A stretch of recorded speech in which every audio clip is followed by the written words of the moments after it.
At my mother-in-law's birthday dinner in Rome, I noticed something strange. My seat was missing. My husband chuckled lightly. "Oops, guess we miscounted," as the rest of the family laughed along. I calmly replied, "Seems I'm not family." Before walking out. 30 minutes later, they discovered what I had done. I had canceled the entire event. The venue, the catering, everything was gone. Their faces turned ghostly pale as I stood firm and repeated, "Seems I'm not family." My voice was steady, even though inside my chest felt like an earthquake. The words lingered in the air of that exclusive Roman restaurant as 12 pairs of eyes stared back at me with expressions that ranged from shock to hidden amusement. And my husband Sean's slight chuckle, when he'd said, "Oops, guess we miscounted," still echoed in my ears as I turned away from the table where no chair had been set for me. The humiliation burned in my veins, but no tears came. Instead, an eerie calm took over as I walked out of the restaurant. Pulling out my phone, I opened the event management app, the very foundation of my career. I knew I had at least 30 minutes before they realized what I was doing, and that was more than enough time. Before I continue, I want to pause and thank each of you for being part of this journey. Sometimes the most powerful moments come when we finally recognize our own worth. If you've ever felt like an outsider looking in, this story may resonate deeply with you. Before we witness Anna's journey, from Boston's top event planner to a woman reclaiming her dignity in Rome, hit subscribe to join our community of readers who value stories of self-discovery and unexpected strength. Now let's step behind the curtain of a marriage built on appearances. My name is Anna Morgan Caldwell. 5 years ago, I was simply Anna Morgan, the founder of Elite Affairs, Boston's most sought-after event planning company. I built that business from scratch after putting myself through business school. Every elegant gala, every flawlessly executed corporate function, every high society wedding in Boston carried my invisible touch.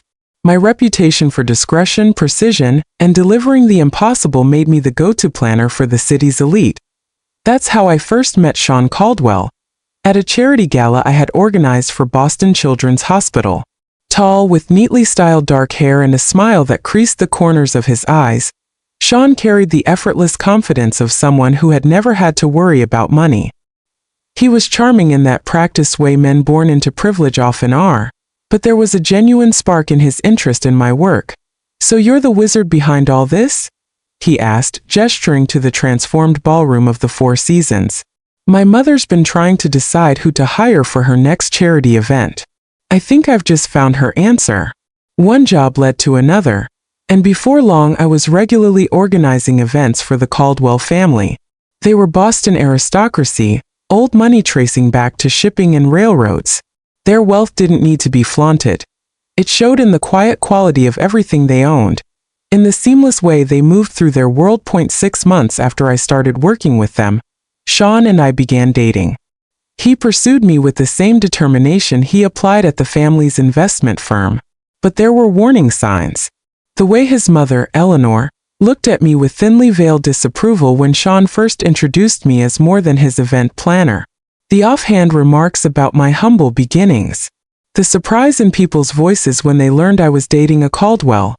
"You've done well for yourself," Eleanor had said at our first dinner together, her smile failing to reach her eyes.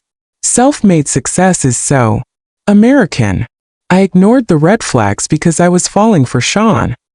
He seemed different from his family, more open-minded, less obsessed with lineage and social rank. When he proposed 11 months after our first date, I said yes, despite the uneasy feeling that I was stepping into a world that would never truly accept me. Our wedding was naturally the social event of the season. I planned much of it myself, unwilling to trust anyone else with my own wedding. Eleanor had opinions about everything. The venue wasn't traditional enough, the menu too daring, the guest list missing important society names. I compromised where I could and stood firm when it mattered. Sean tried to mediate, but I noticed he rarely contradicted his mother outright. After the wedding, the undermining became systematic. Even when the Caldwells used my company for their events, they constantly questioned my decisions, made last-minute changes, and claimed credit for my ideas.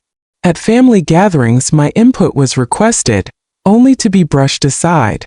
My background in event planning was treated as a charming hobby, not a successful career. Anna has such a good eye for these things, Eleanor would say to her friends, patting my hand like I was a child.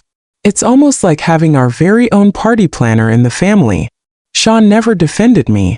Later he'd shrug and say, "That's just how she is. Don't take it personally." But it was personal. And it only worsened as the years passed.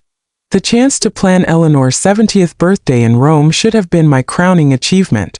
A week-long celebration in the Eternal City, capped by a dinner at a Michelin-starred restaurant overlooking the Colosseum. I poured myself into the project, using every industry contact I had to make it flawless. But during the planning, I spotted the first cracks in the Caldwell facade. Venue deposits were delayed. Vendors called me about unpaid bills. When I asked Sean, he brushed it off, saying the family accountant was simply cautious about international transfers. But I saw the statements, accidentally left open on his laptop. The truth spilled out in numbers and debt. Investments gone bad, properties mortgaged beyond recovery, lines of credit maxed to the very edge. The Caldwell fortune, once untouchable, was crumbling faster than anyone outside the family realized. Still, I kept planning, dipping into my own company's credit line to secure deposits and assure vendors. I told myself it was temporary, that Sean would explain everything after his mother's birthday celebration was behind us. Then came the morning of our flight to Rome. Sean was in the shower when his phone buzzed with a new message. Normally, I never touched his phone. I'd always respected his privacy. But something made me look that morning. On the screen, the preview from a contact labeled V was impossible to ignore. "Can't wait to see you in Rome. Have you told her yet?" My hands moved before I could think. I opened the thread. Vanessa Hughes, Sean's college girlfriend, the woman his parents had adored, the one they'd expected him to marry. The messages went back months. Plans for the future, whispered promises, and confirmation of something devastating. Their baby, due in 4 months. I took screenshots, forwarded them to myself, and then erased the evidence from his phone. I packed my bags, pasted on a flawless smile, and boarded the flight to Rome with Sean and his family. Now, standing outside that restaurant, I knew my choice. I would not confront him before the dinner. I would let their plan unfold, and when it did, I would be ready. Our flight had landed at Fiumicino Airport beneath a golden Italian sunset that painted the Roman skyline in fire. I'd arranged a private convoy of sleek black Mercedes vans for the entire Caldwell entourage. Eleanor and Richard, Sean's sister Melissa with her husband Grant, his brother Thomas and wife Claire, plus 2 sets of aunts and uncles. It should have impressed them. Instead, Eleanor's first words as she stepped onto the tarmac were sharp. "I thought I specified hotel cars, Anna. These seem rather generic." I swallowed the irritation like I had countless times before. The hotel had a scheduling issue. "These are actually from Lux Transport. They handle most of the diplomats in Rome." But she was already whispering with Richard, excluding me in the same practiced way she always did. To the Hotel de Russie, I'd orchestrated perfection. 5-star treatment in a private lounge, champagne on arrival, bellhops whisking away luggage. I'd spent months hand-selecting suites with the best views, arranging welcome baskets filled with Italian delicacies, and creating personalized itineraries for each guest. Eleanor didn't so much as glance at hers. "We'll just play it by ear," she said, dismissing weeks of careful planning with a flick of her hand. "The family knows Rome quite well." Our suite was magnificent. Terrace overlooking the Spanish Steps, fresh flowers in every room, and Sean's favorite Barolo breathing on the sideboard. But almost immediately his phone buzzed. He stepped onto the terrace, speaking in hushed tones. "Work?" I asked when he returned. "Just some investment issues," he muttered, not meeting my eyes. "Let's get ready for dinner." That first dinner at a charming trattoria in Trastevere showed me exactly where I stood. A last-minute seating adjustment placed me at the far end of the table, separated from Sean by his cousin and aunt. Inside jokes bounced back and forth, stories of past family trips to Italy, trips I had never been included in. When I tried to join the conversation about the week's plans, Melissa cut me off. "Oh, Anna, we've actually decided to do some family shopping tomorrow instead of the Vatican tour." "Family shopping?" I repeated. Yes, Eleanor added smoothly. Just a little tradition. You'd be bored, dear. Why don't you use the time to check on the birthday arrangements? That's your expertise, after all. And so it went. Day after day, Sean vanished with a note about breakfast meetings with his father. The family disappeared on excursions no one thought to mention to me. Conversations in hotel lobbies ended abruptly when I approached. Dinner reservations changed coincidentally to include old friends, who eyed me with the sly curiosity of people waiting for the axe to fall. On the third morning, my chance came. Sean left in a rush to meet his brother, forgetting to lock his briefcase. Inside, I found my worst fears laid bare. Draft separation papers prepared by the Caldwell family attorney 2 months earlier. A proposed settlement that offered me a fraction of what I deserved. And worst of all, a script. A literal script, detailing how Sean would announce our mutual divorce at his mother's birthday dinner. Packaged as a dignified, amicable decision, my hand shook as I photographed each page. There it was in black and white, the perfect staged exit of the unsuitable wife. Eleanor's birthday wasn't just a celebration. It was to be my execution, my public humiliation, carefully orchestrated and dressed as inevitability instead of confrontation. I turned my rage into documentation. Each day I excused myself early, returning to our suite to comb through Sean's files. I uncovered bank statements with massive offshore withdrawals, emails about liquidating assets before the situation becomes public, and even a handwritten note from Eleanor to Sean. Once this unpleasantness with Anna is behind us, Vanessa will be welcomed back properly. I wore my professional mask, overseeing every detail of the birthday gala. Approving menus, confirming floral arrangements, smiling as if nothing were wrong. But behind the facade, I was building an arsenal. The morning of Eleanor's birthday dawned clear and brilliant. I slipped out of bed quietly, schedule packed. A private Borghese, a gallery tour, vineyard lunch, then the grand dinner. In the hotel's business center, while printing confirmations, I overheard her unmistakable voice at the concierge desk. There will be 12 seats, not 13. I don't care what the original reservation says. My son agrees. His wife will not be staying for the dinner. A family matter, you understand. No need for questions. My blood iced over. The missing seat wasn't an oversight. It was the linchpin of their plan. But if the Caldwells wanted a memorable dinner, I would give them one they would never forget. That evening I arrived early at Aroma, the rooftop restaurant overlooking the Colosseum, glowing amber in the Roman sunset.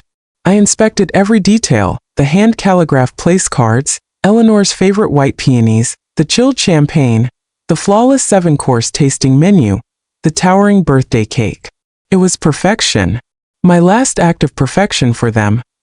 Back at the hotel, I dressed in midnight blue Valentino, applying my makeup with a steady hand. 5 years of trying to fit into their world had hardened me instead of breaking me. In the lobby, the family gathered in glittering couture.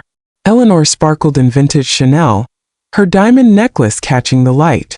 When Sean's eyes landed on me, something flickered, regret maybe, or calculation.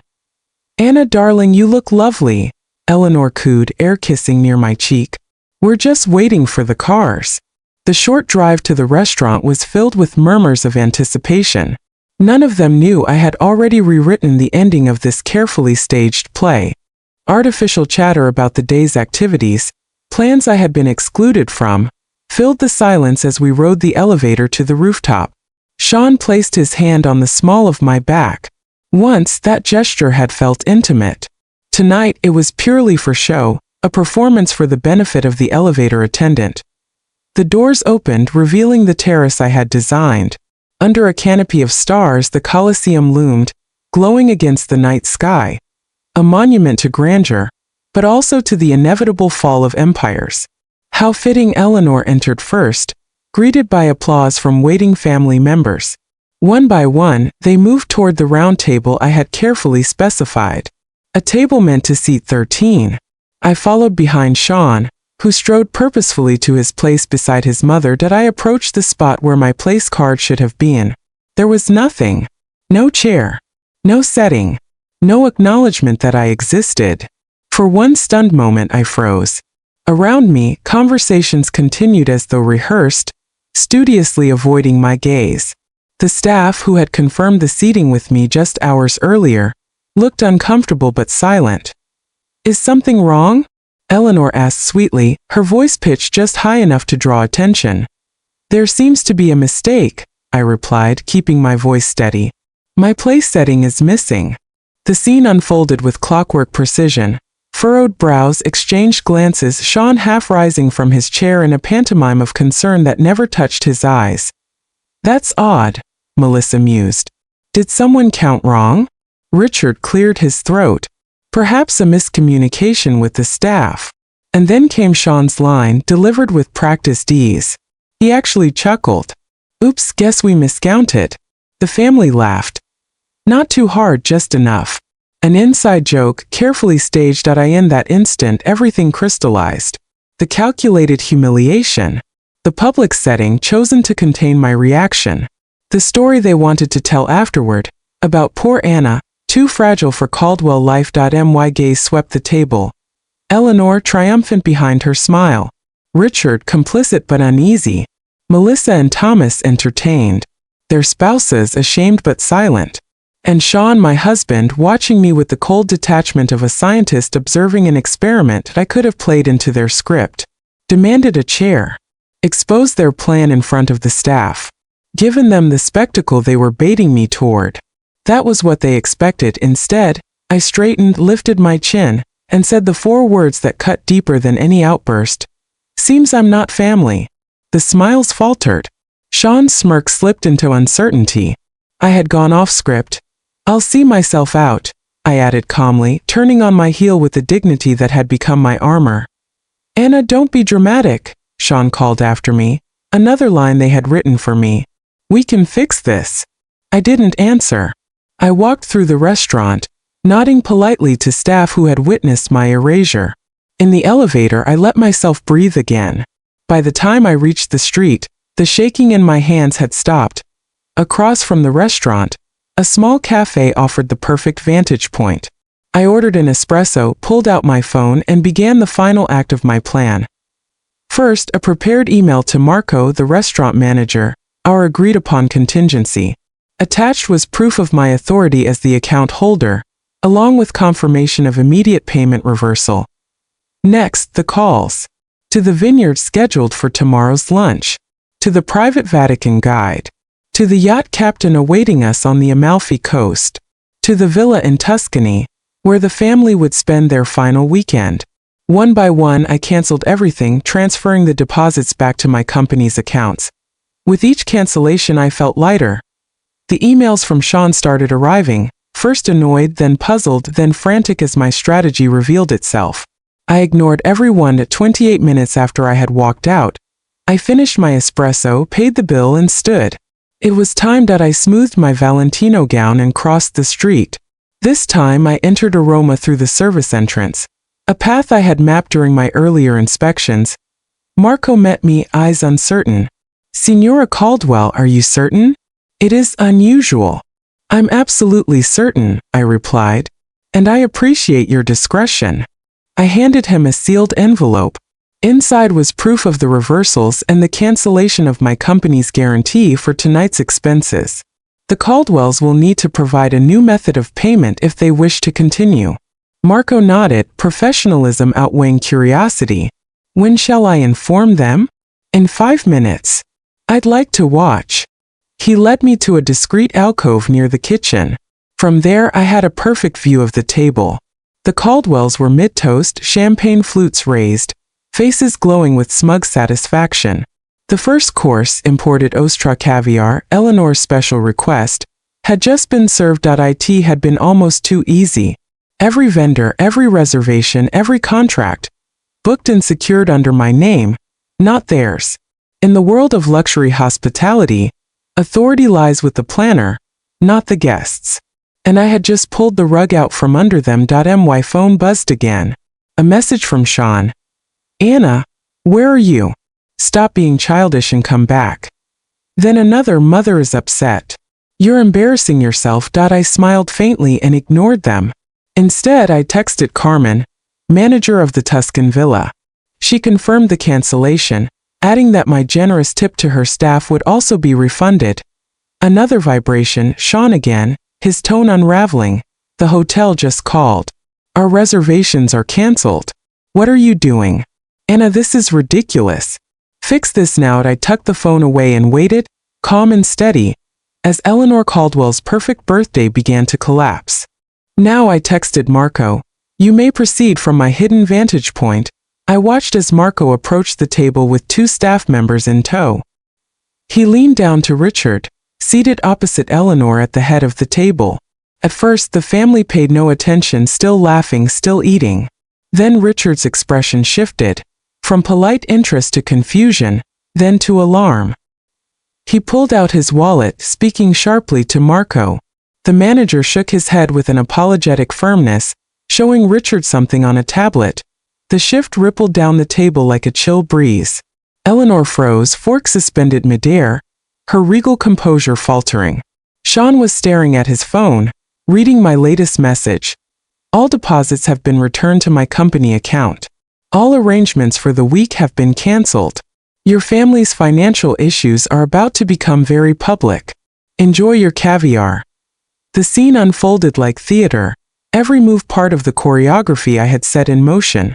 Richard's face flushed red with rage or humiliation, maybe both.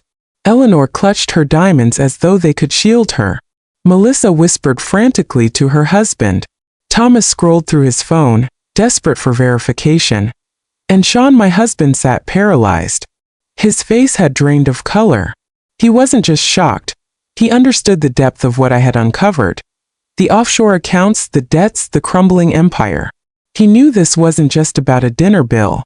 It was about exposure. My phone rang, Sean calling now, abandoning texts. I declined once, then answered when he tried again. Anna, he hissed, fury and panic twisting his voice. What the hell do you think you're doing? Seems I'm not family, I replied evenly. So I'm not responsible for family celebrations. You need to fix this right now.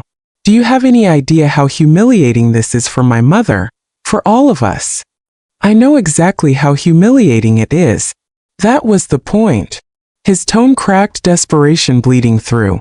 We need to talk. I can explain about Vanessa, about everything. I'm sure you can, I said softly. The problem is, I've already seen it all. The financial statements, the hidden assets, the emails, the divorce script you rehearsed for tonight, the baby with Vanessa. There was only silence. I could almost hear him breathing, stunned that I had pieced it all together. You'll destroy us, he said finally, his voice hollow. No, Sean, I corrected, calm as steel. You destroyed yourself. I'm just removing the mask. I ended the call. My legs carried me out from the alcove, back into view. The table went still. 12 pairs of eyes turned toward me, some furious, some frightened, all disbelieving. Eleanor was first to speak, her voice quivering with rage. How dare you ruin my birthday? I smiled. I learned from the best, Eleanor. Isn't this exactly what you planned for me? A public humiliation? An orchestrated exit? The only difference is, I rewrote the ending. Richard shot up, shouting, This is outrageous. You had no right. I had every right. I cut in, my voice sharp. Every contract, every reservation, every arrangement was in my name or my company's. I simply canceled what I created. Melissa's eyes burned. You'll regret this. When Sean divorces you, you'll get nothing. That's where you're wrong, I said, turning my gaze to Sean. I have everything. The offshore accounts, the hidden transfers, the fraudulent deals, the script, every document, every receipt. And when the IRS sees it, your empire will collapse faster than this dinner. Faces drained white as the implications landed. Their empire of privilege, carefully guarded for generations, was collapsing in real time. And me? I felt no triumph. No revengedrunk satisfaction. Only release. Liberation. The next morning, I boarded a direct flight home. First class, upgraded with points I'd earned planning the Caldwells' many glamorous trips. The irony tasted sweet. Behind me, I left a dynasty in ruins. Rome's luxury network was already buzzing. The mighty Caldwells couldn't even pay for a birthday dinner without pawning jewelry. Vendors demanded cash up front. Their name was now tainted, their mask slipping for all to see on my layover in London. I sipped Earl Grey while messages poured in, rage, threats, desperate pleas. Richard, our lawyers will destroy you. Melissa, you've ruined your own life. Thomas, you can't humiliate this family without consequences. But it was Eleanor's message that revealed the truth. I always knew you were common. This pathetic stunt only proves it. And then Sean. His messages came one after another. Fury, denial, begging. You don't know what you've done. My father had a heart episode. Is that what you wanted? The Prescotts and Whitmores saw everything. Do you realize what this means? The hotel is demanding full payment. Everything is unraveling. Please, Anna. Please come back. We can fix this. I smiled faintly, closing the app. There was nothing left to fix. For 5 years they had treated me like an outsider. Tonight I proved I was never theirs to control. And for the first time in years I belonged entirely to myself.